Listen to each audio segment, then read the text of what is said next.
Hey guys, it's Suresh. Welcome back to my channel. Thank you so much for tuning into another video with me today. Well, we are in for a treat today. After years and years of hunting and searching for one of my holy grail dolls, I finally got a hold of her a few months ago and I am thrilled to share her with you today. We're gonna be talking about In The Pink Silkstone Barbie doll from 2000. She is part of the original BFMC collection that Robert Best did, and she was in the debut year, actually. She is classic, she is glamour, she is couture, she is fabulous. Oh my God, I am so excited. But before we go on with today's review, I do have to remind you that this video is not intended for children. All of my videos here on YouTube are intended and created for adult doll collectors only. If you are under the age that YouTube deems is underage, I believe it's 13, I believe it's 15, I'm not even sure anymore. Please do abide by the rules that YouTube has set. That way we can all create content and continue creating content without getting in trouble or having our videos taken down for whatever reason. So onward to today's review, we are taking a look at In The Pink Barbie doll. This is the largest Silkstone box that I have ever owned. She is in her original packaging from 2000 Barbie Collectibles. Well, the year 2000. It was called Barbie Collectibles back then. Full disclosure, when the doll shipped and I got her a few months ago, I think it was maybe February, I did open the box and take a look because I just could not wait. And I just felt like I needed to have like a moment to myself with her. Do you know what I mean? It's like after years and years and years of pining for something, when you finally get it, you just kind of need to have like a private moment to be like, oh my God, this is amazing. She comes in the original beautiful cream colored box that the Barbie Fashion Model Collection started off with. It says limited edition here at the top with the BFMC logo and then the name of the doll here at the bottom of the box. We turn the box around and we see a very brief description of In The Pink Barbie doll along with a sepia toned photo of her. And then at the bottom here, we see all of her manufactured details. She is designed by Robert Best, and I'm sure Robert has such fond memories when he sees this doll. 1, 2, and 3. Oh my God. Oh my God. Oh my God. If this isn't pure doll magic, I don't know what is. You guys, she is just magnificent. If you have this doll in your collection and you are a diehard old school Barbie collector fan, you know exactly what I'm talking about. The dress, well, the gown is just the centerpiece of this beautiful doll. So luxurious, so voluminous, so magnificent, so much tulle, so many beautiful little rhinestones here. This bodice is just magic. Her face is magic. Her little clutch looks adorable. I am so excited. In full anticipation of this beauty coming out of her box, I actually cleared out a whole shelf for her on one of my cabinet shelves. So she lifts out of her box just like so. And then under that is her tissue paper. And then under that, we see all of her little documents here. We see the Barbie Fashion Model Collection care sheet that has the special care instructions along with the warranty information. We see a beautiful little booklet here that has pictures of other dolls that launched before her. Oh my goodness, along with outfits as well. So cute. And then a gorgeous photo of a youthful Robert Best here in the back. And then we also see a postcard that is asking for consumer information. This is a fantastic way of how they used to collect marketing materials back in the day. And then last but not least, we have her beautiful certificate of authenticity in a little vellum envelope here. How magnificent. On the back, she is ribboned in with cream colored ribbons. We see her doll stand hiding back there as well. And then her little feetsies are also ribboned down. Excited to see her shoes. This gown is massive. And it is actually basted down into the box as well with some thread. Let's go ahead and get her out of here. My goodness, how long has she been sitting in this box? Almost 21 years. Probably 21 years to the day, because in order for her to have been launched in October or available in October of 2000. I imagine she was packed much earlier in the year, if not the year before. Oh my goodness, look at all this crinoline. Here she goes. Oh my God. Hello, gorgeous. There she is in the back. So the dress is, the gown has been tucked underneath to access her feet in the ribboning portion of the box.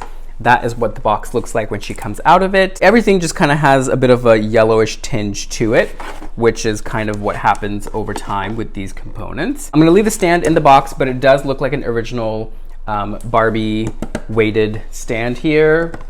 Base at least. Yep, has Barbie Collectibles written on it. And then the acrylic portion is right here to the left. The stands nowadays don't say anything on them, they're just blank. And I think that's because they use them across all the Barbie portfolio. Oh my God. Let's begin by untucking her gown. Oh my God. Oh. Oh. Wow. She definitely needs a really good press because she has been sitting in this box for so long. Oh my God, this really is mixing like some of my all-time favorite fabrics. I see organza up here. I see tulle down here. I see taffeta underneath here. Oh God, it's so exciting. Here is In the Pink Barbie doll, fully dressed in all of her glory. Oh my goodness, I have to go so far back to get her fully in the frame. She is so magical. She is just pure divine elegance, glamour. I'm just so excited. So worth the wait. Beautiful, beautiful silkstone face. Gorgeous little hairdo here. There is a little black thread tying her hair up like this, so I need to look at the original photos of her to see how her hair was styled, because now I can't remember. But the gown itself is just magical. She is in pristine condition here. She has her beautiful tulle stole wrapped around her like that, along with her gloves and her little Barbie Fashion Model hand tag, the original hand tags that Delphine actually had as well. Her beautiful little bustier there, or her bodice, just so gorgeous, tied so nice and neatly at the waist, and then that balloons out into this gorgeous, gorgeous skirt. So many gorgeous layers. Oh my goodness, I love this. She has the weighty silkstone feel in my hand, of course, which we love. And then here she is from the back. Definitely a bit of a rumpled mess here because she has been, my goodness, tacked into this box for 21 years. So we're gonna give her a nice steam and get all these wrinkles out, and that way we can fully see the glory of this gown. Gorgissimo. And then let me show you what's underneath the gown here. So we have one layer here, just like so. And then we have this beautiful taffeta skirt. We lift that up. Look at all this, you guys. Look at all of this. So this also needs a good press, obviously, but we have one very beautiful light pink tulle petticoat here, just like so. And then underneath that, we see a white crinoline. And this is very stiff, and this is basically what's going to give the gown its shape and keep it kind of nice and voluminous. Gorgeous, gorgeous. And then underneath that, we see her beautiful hose. And there are her beautiful little shoes. They're actually not pink. They're almost like a flesh-toned apricot, which is gorge. And actually, so is the inside of her gown. Gorge, it's fully lined. Wow, gorgeous. So definitely pink on the top, like a very soft pink, and then kind of a beautiful blushy apricot here on the inside. Gorge, love that. Love, love, love that. All right, time to see what her ensemble is consisting of. So let's very carefully go ahead and take some of these pieces off. I'm gonna start with her little clutch here, put that to the side. We're going to gently take her stole off here as well, just like this. So we see that the straps of the gown are held together like so with a little bit of cotton thread. So we will go ahead and cut that off. Here in the back, we see her closures here. We see silver snaps, and we see 1, 2, and 3. And they're actually all sewn shut. Let me see if I can give you a little close up here. Just like that. So we will go ahead and cut those tacking stitches off. Oh, no double-sided tape. Whew, thank God. Petticoat and crinoline are actually sewn together. Smart. There that is.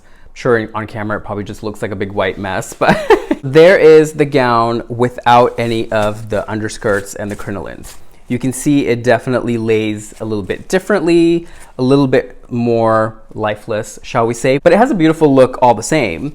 It's just a very different look. It's just not as voluminous as I guess Robert intended it to be, but can be worn like that anyway. Ta-da! Oh, I love, wow. Here is In the Pink Barbie doll in the buff so that you guys can see what her beautiful original Silkstone body looks like.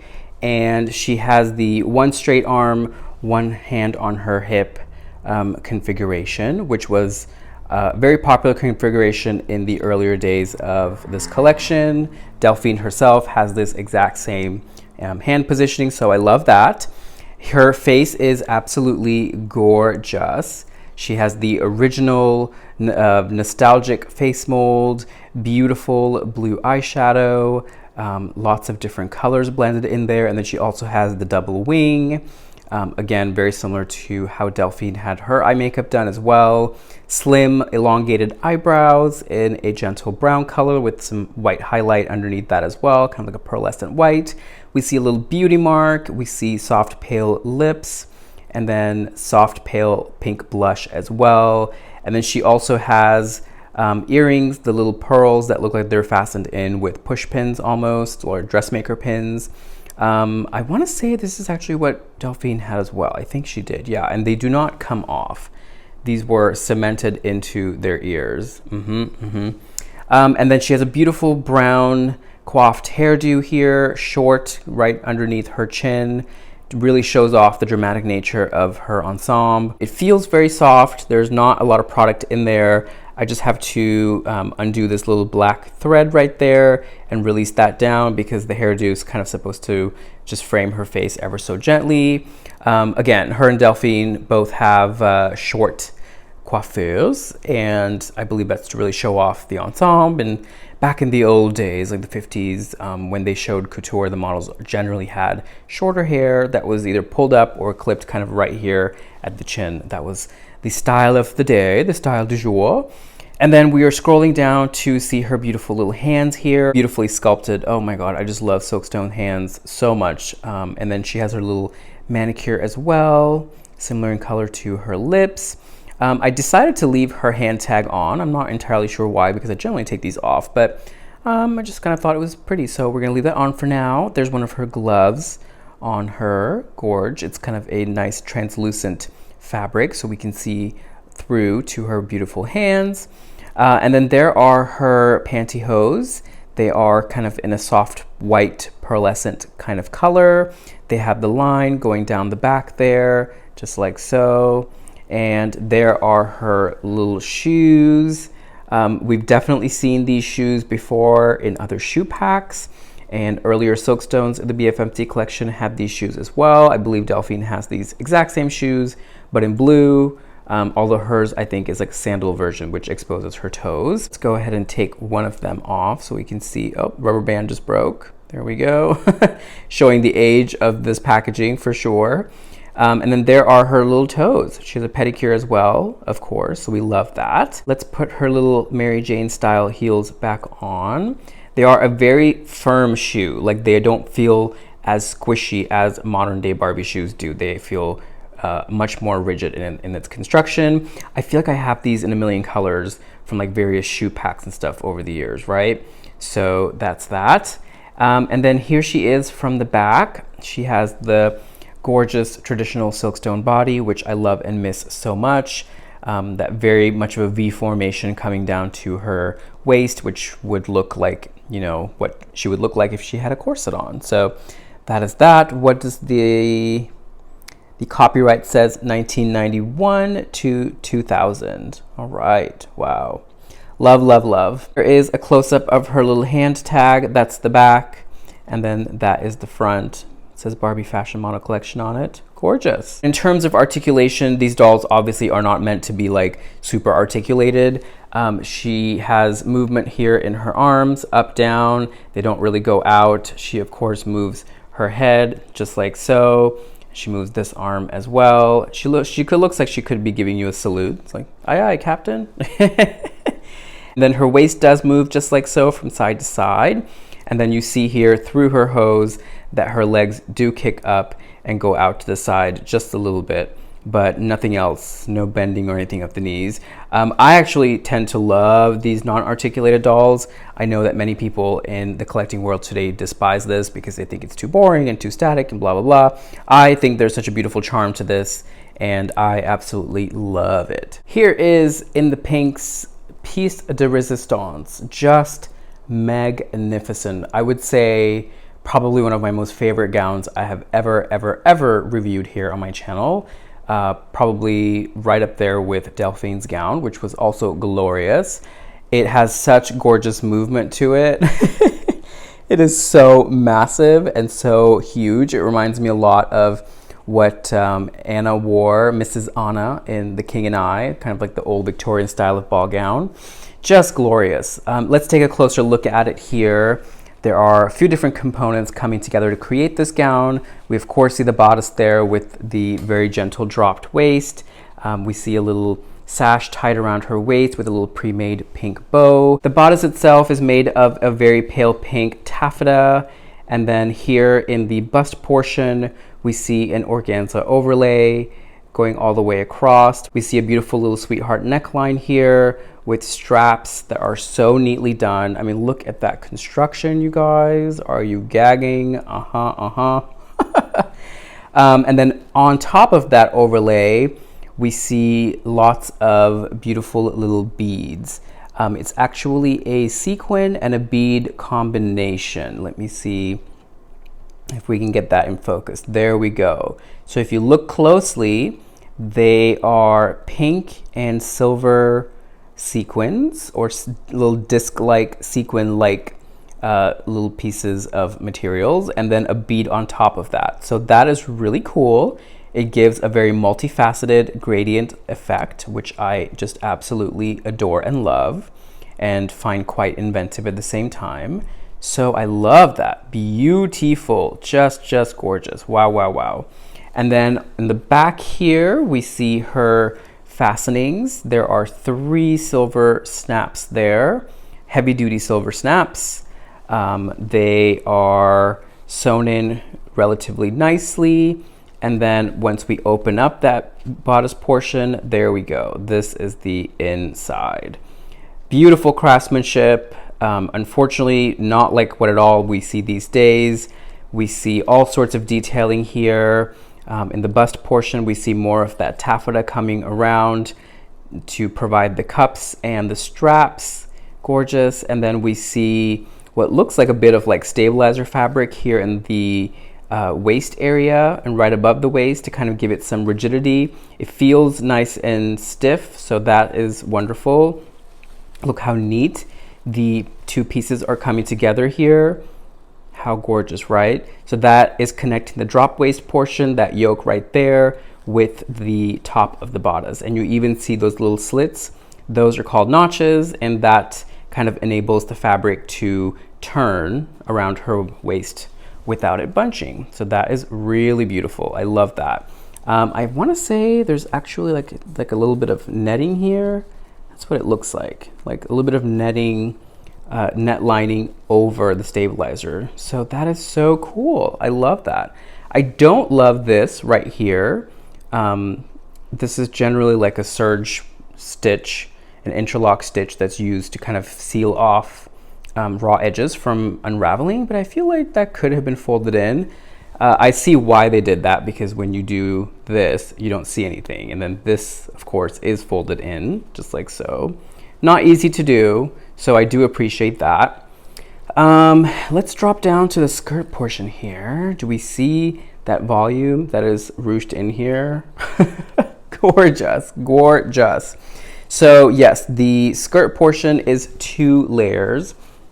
We have this beautiful beautiful tulle layer, just like so.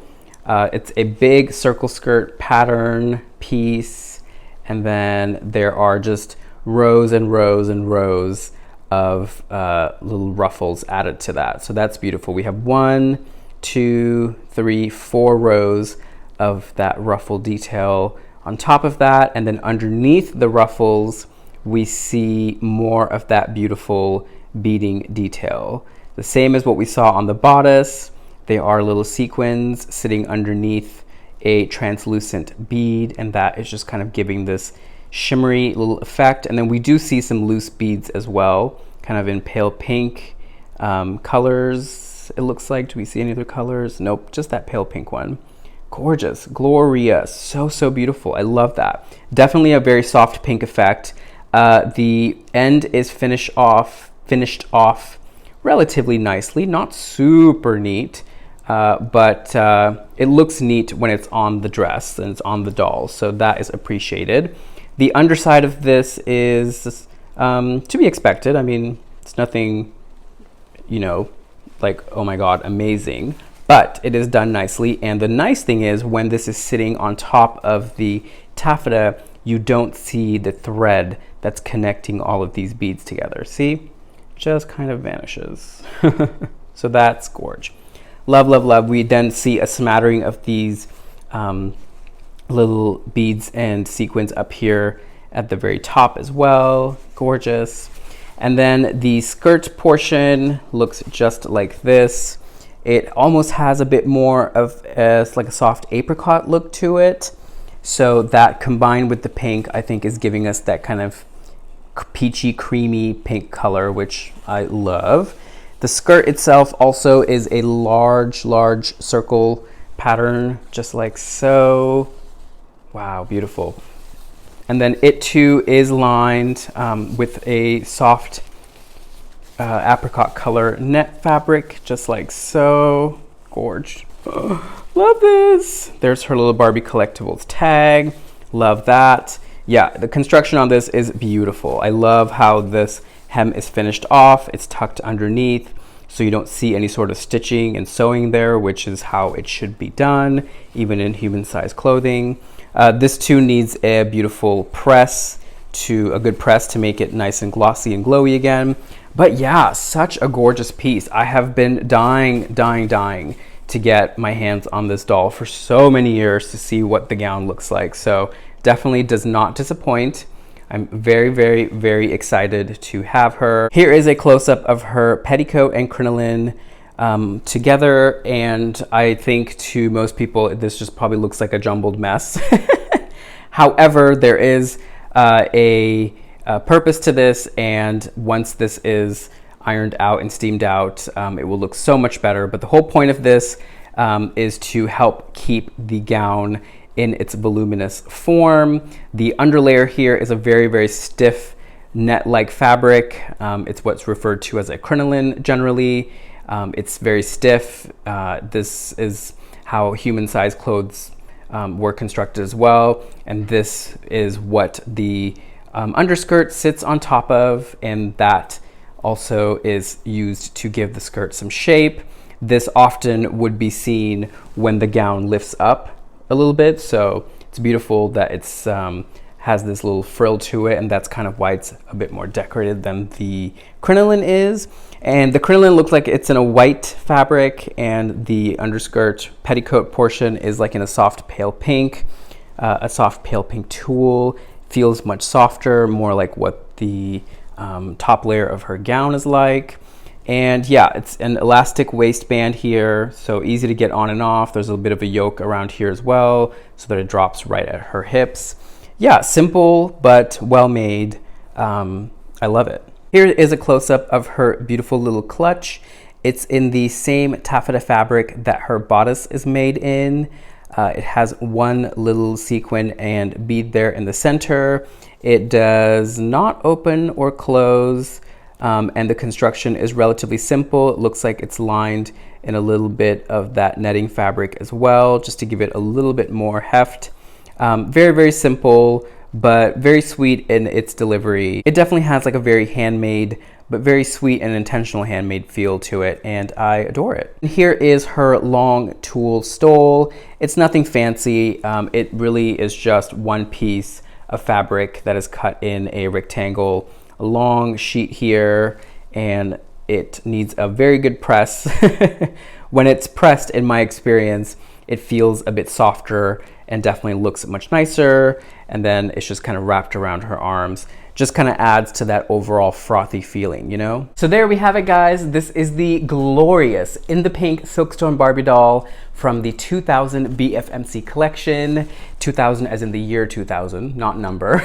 She is a magnificent piece of doll couture. This was the true glory days of the Barbie Fashion Model Collection. It had just launched. Everyone was really excited about it. And I am so thrilled to finally be able to add her to my collection. I hope you guys enjoyed today's video. I hope that you learned something. Please be sure to give the video a big thumbs up and don't forget to subscribe. Make sure you hit that little bell icon after you subscribe, and that way you guys will be alerted every time I upload a new video. Follow me on Instagram. I'm at SureshNY. That's generally where I post all my videos, where I post IGTV updates and all sorts of fun photos of me being blonde. Wherever you guys are in the world, I hope you're having a fantastic day. Big hugs and kisses from me and Barbie here in Seattle. Mwah! And I'll see you guys again next time for another video, okay? Bye!